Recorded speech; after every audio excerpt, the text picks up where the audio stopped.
Patricia Gibson. Thank you, Madam Deputy Speaker. I'm delighted to speak in this debate today because volunteering is the lifeblood that flows through our communities. It's what keeps the heart of our communities beating, certainly throughout my constituency of North Ayrshire and Arran, the whole of Scotland and the whole of the UK.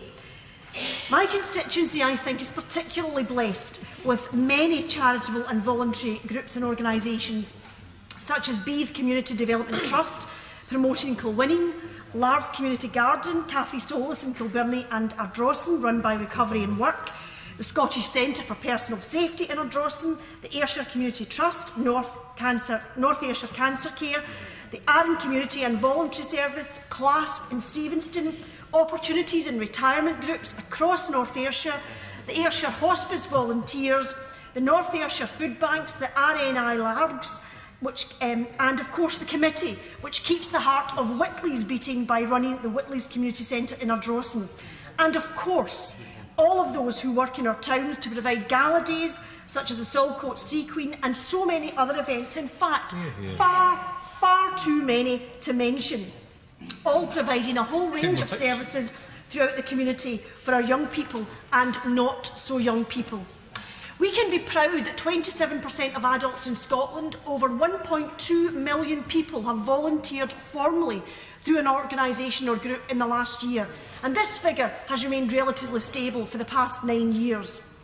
30% of adults living in North Ayrshire, an estimated 34,000 people volunteer formally, which is above the national Scottish figure of 27%.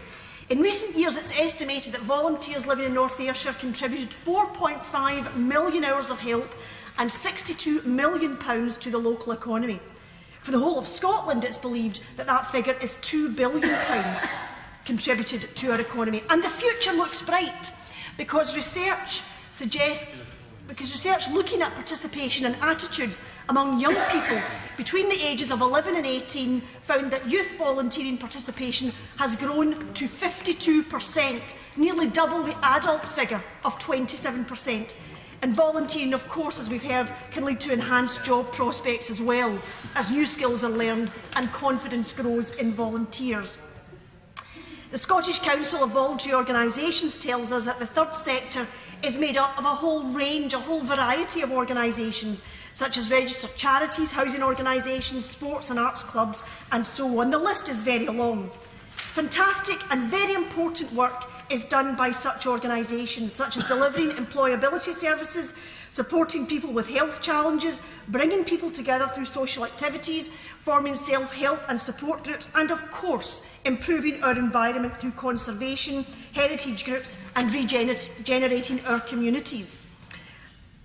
And if you speak to volunteers, they will always tell you of the satisfaction and the fulfilment they find in the work that they do. And of course, while each volunteer often makes more of a difference to their community than they may ever even know, the whole army of volunteers that populate our communities have such a profound effect. They are so woven into the fabric of our streets and towns that they are part of our daily lives.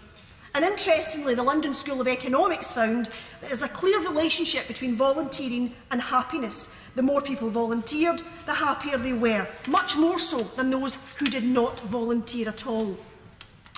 Across my constituency, I have met some wonderful people who selflessly give up their time to help others, to add value to their community in ways that cannot be measured in pounds and pence, because its value is much more profound than that. Studies also show that volunteering is an effective tool against depression, anxiety, and an excellent confidence booster, as well as such volunteers enjoying a wider social circle. But we know it is the basic, human, fundamental desire to help others. That is what drives our army of volunteers in the towns across the UK, across Scotland, across North Ayrshire and Arran, and right across our communities. Those are the too often unsung heroes that perform very valuable work in our communities day in, day out, upon whom our communities rely and could not well do without. It is right and fitting that today we celebrate and recognise these unsung heroes, and that's why I'm delighted to speak in this debate, and that's why I'm sure in common with everybody in this chamber, I want to take this opportunity to say to each and every one of them, thank you.